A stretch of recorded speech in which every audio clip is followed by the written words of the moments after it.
You're now tuned in to your favorite travel maker, Hey Jude Vlogs. Please don't forget to subscribe.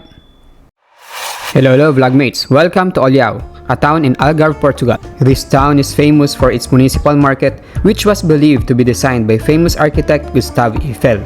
Its old town is packed with rich and colorful history, especially in fishing tuna. We will also explore and uncover the reason why it is also called a cubist town. But wait, there's more. In the latter part of this video, I will show you the best place to eat in this beautiful town. Affordable, delicious, and most of all, unlimited grilled seafood. So come with me and let's make this travel fun together. Hello, good morning mga vlogmates. As promised, itutur ko kayo sa aking napiling Airbnb dito sa Faro, Portugal. Pagpasok mo, ito na yung reception. Siyempre, andyan yung bag. Meron silang TV, meron yung YouTube, lahat. Smart TV rin. And then, meron sila ditong intercom. And tingnan nyo, dahil ngayon ay sunny and 8 AM. Ganda ng araw. Ang laki. Hala. Yung mga bahay dito, napansin ko, lahat ng bubong nila is orange. And nung pumunta ako kapon sa Albufeira, made of clay yung mga bubong na yun, di ba? So yun nga, meron pala ditong sampayan. So after ng reception, ito yung kitchen na. So, dito yung charging area ko. Kompleto. At ang palagi kong pinipili or inaano kapag pumipili ako ng Airbnb is palagi dapat may washing machine. Yan, maayos siya. Maayos, maganda. Simple lang siya. And then, tapos ito double, sofa bed to. Pwede mong gawing i-convert to bed. So, kasya dito mga 3 to 4 persons. Tapos, ang dami ring storage, toilet and bath, linis, and then, ang ating kama. I think this is queen size. And another storage dun. Quick tour. Oh, pag in-open mo, ang ganda pa ng view. Ayan, so yan yung quick tour. Ang ating binayaran dito is 220 pounds for 4 days and 3 nights. And napakabilis mag-respond ni Drago, siya yung landlord. And napaka-helpful niya kasi kahapon, yun nga, na-cancel yung Albufeira natin for Thursday, kaya ni-reschedule natin kahapon. Buti na lang talaga na nakapag-drop off tayo ng bag ng 12 o'clock kasi ang usual na check-in, ang check-in talaga is 3 o'clock. And naswertehan din natin kasi walang tao dito prior to us. So, napakaswerte, napakabait ni Drago. Kaya nire-recommend ko na sa Airbnb, hanapin nyo itong Cozy Nest. Ilalagay ko dito sa ating screen. Hindi ko lalagay pala yung address for safety reason. Ilalagay ko dito sa screen yung name nung inetong flat para madali nyo siyang ma-search sa Airbnb. See you later mga vlogmates. Vlogmates, you know what? Traveling solo is not that bad. I realized that more often than not, it is more enjoyable. Wait, I am supposed to tell you that from Faro to Olhão, it will take you only 20 minutes by car. And if you are using Bolt or Uber, it will approximately cost you only 5 to 8 euros. Come to think of that. Enough with the solo travel reflections because we have now arrived in Olhão.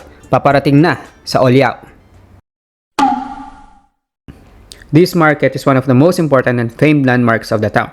Situated on the coastline, it comprises 2 large red brick structures, a covered fish and seafood market, and a market of fruits and vegetables and other specialties.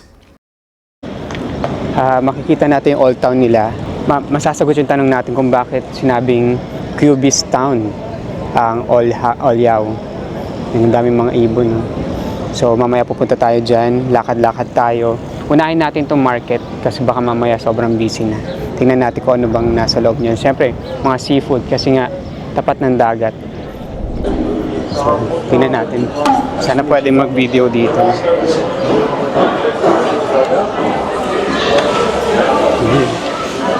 Ito yung market. Siyempre, may dagat. May mga hipon. Isda. Pinabasa tayo niya ako.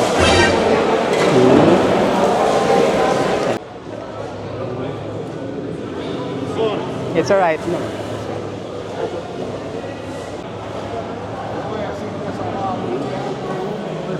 Octopus. Ay, ito pala octopus.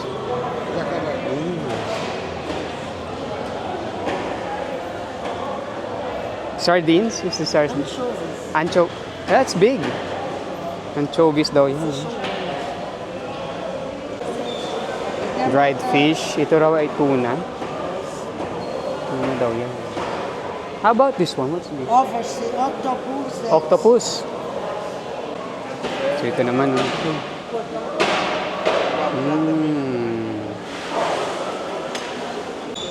Spider crab. Oh, ganda. Yan. 12 euro per kilograms. Yeah. So tuna, espadante. Corvina daw yan. Yung malaki yan. Laki oh. Are you still wondering if Gustave Eiffel really designed these structures? Well, Vlogmates, the answer is no. Although the market's cast iron shape aligns with the Eiffel Tower style, these claims lacks historical evidence. So, tapos na tayo sa fish market. Dito naman tayo, diretso sa fruit and vegetable market. Dito rin may mga pwede kang bumili ng souvenir. Oh. Dito tayo. Mga fruits, pakwan, orange, tomato. Yeah, I forgot. Just the fruits. That's the fruit. Yeah. Yan. Para siyang nectarine na maliit pero mas matamis. Pinatikim ako ni Lola. May mga fruits.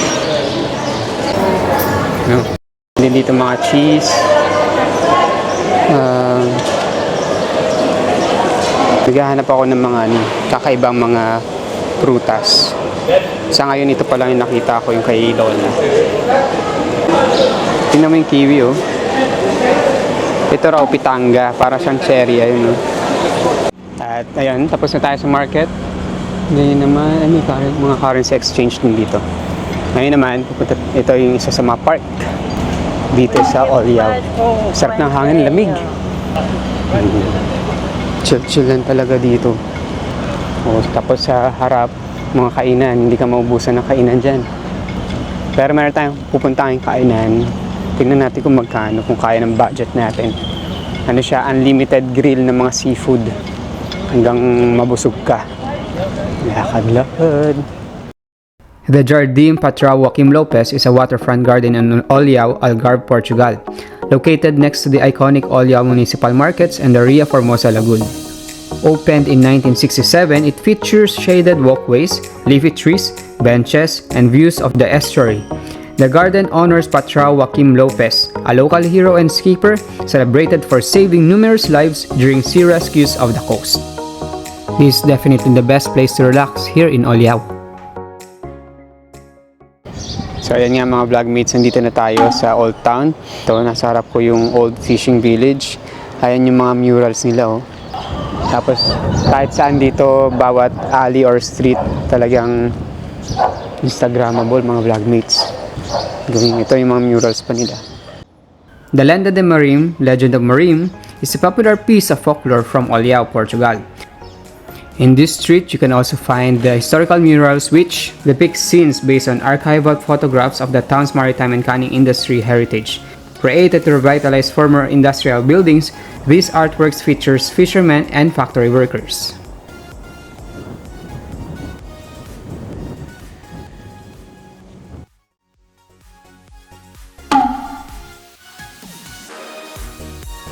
So, why is Oliao called a cubist town? It is simply because its unique Moorish influence architecture, characterized by clustered whitewashed square buildings with flat rooftop terraces or acuetas and small rooftop lookout structures, mirantes, built largely during 18th century. These distinct geometric forms were heavily inspired by historic trade connections with North Africa and served practical purposes for fishermen and their families, such as drying fish and watching for returning boats. So lakad-lakad na tayo mga vlogmates kasi pupunta tayo sa simbahan dito. Sige, dito yun. Ayun na yan. Nakita ko na yung simbahan. Yan pala kaya cubist siya. Oh. Tingnan mo yung mga bahay, flat yung bubong. Tapos pa square, corner-corner sila. Talagang old town na old town, tapos cobblestone.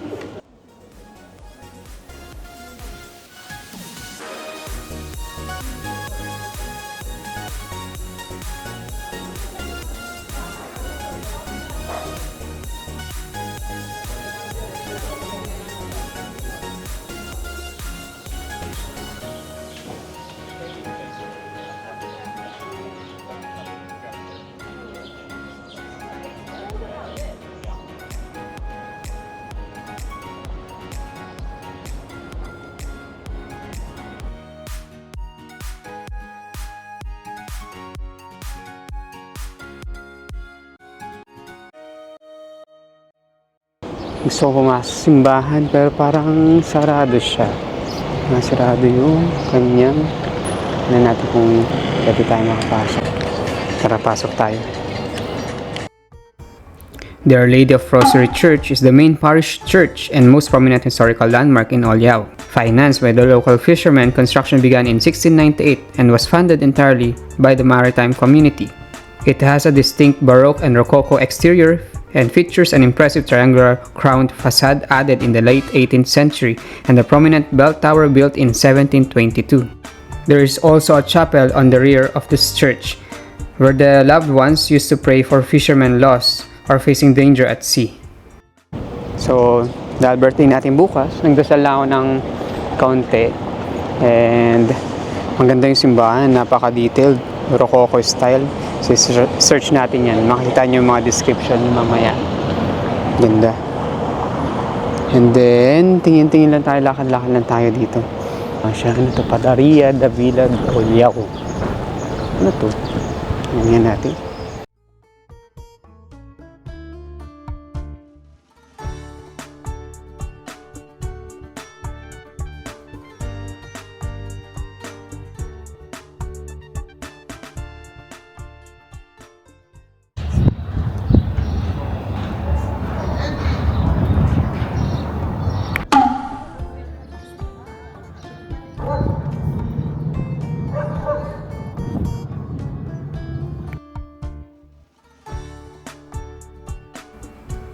Housed in the historic 18th century Compromiso Maritimo building originally created to support local fishermen, the Municipal Museum of Oliao explores the city's maritime and cultural heritage.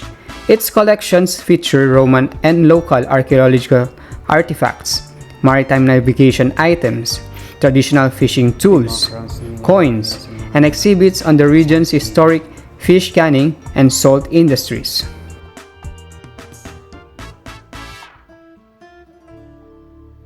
Roman missal from 18th century.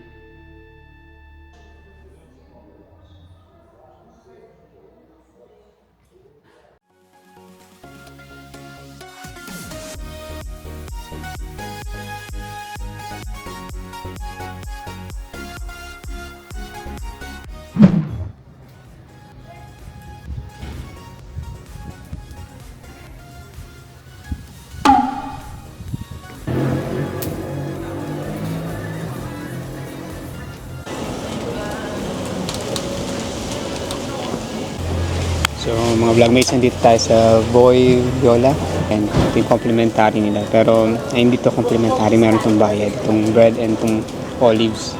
And then ito, unlimited grill to na 19 euros lang. Pag meron kayong kasamang baby o bata, 9 euros. So unlimited grill hanggang mabusog ka. And yeah, try natin itong tinapay nila. Parang sourdough bread. Lagyan natin ng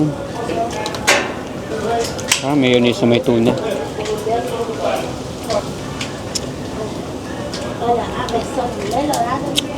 Sarap ng olives. Malat talaga. So dumating na ating una, Dora and through something. Ito pala, Pandora and nakalimutan ko yung isa. Pero ito yung mga kasama, mackerel, scabar fish, sardines, Pandora, raised bean, and yung mga isda. Striped tuna. Ang kanilang grilled fish. Ang ating grilled fish. Kaya natin yung itong isa.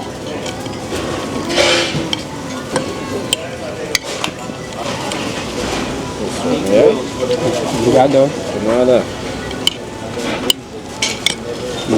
Sarap. Lasang inihaw na isda. Yung lasa niya.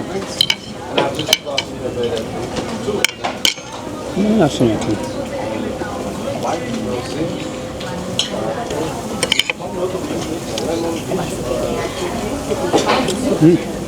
Spicy nga. Try naman natin yung Pandora. Medyo matinik lang. Ang dami nilik ng tinik. Ayoko yung ganito. Hirap pilitan. Mas masarap yung isa. Parang medyo may lansa yung isa. So dito, vlogmates, ano ka lang, halo-halo ka lang. Para ka lang naglalaro. Mix and match.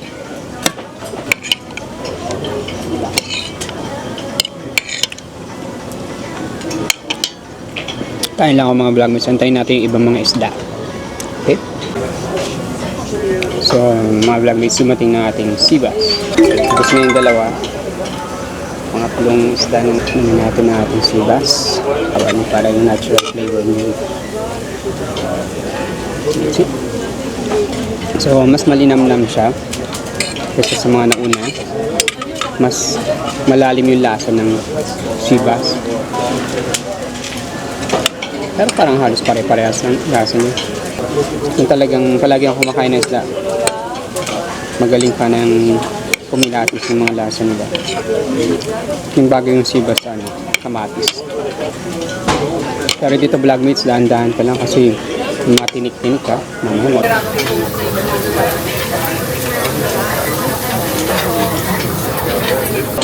So I think mga vlogmates, ito na yung last natin kasi medyo busog na tayo. And elimination natin. So this is a grilled salmon.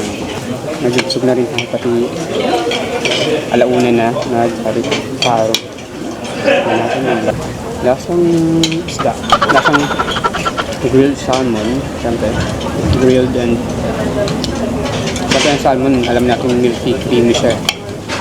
Wala pag pumunta ka dito, dapat gutom na gutom ka talaga. Last ko na ito.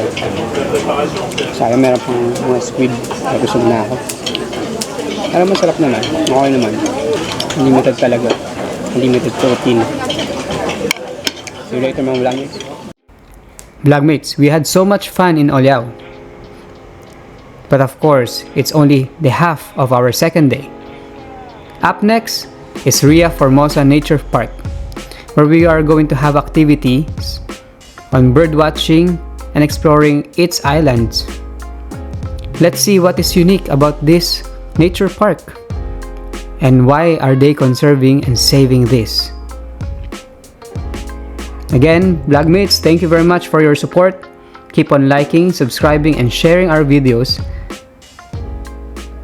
And see you again next time.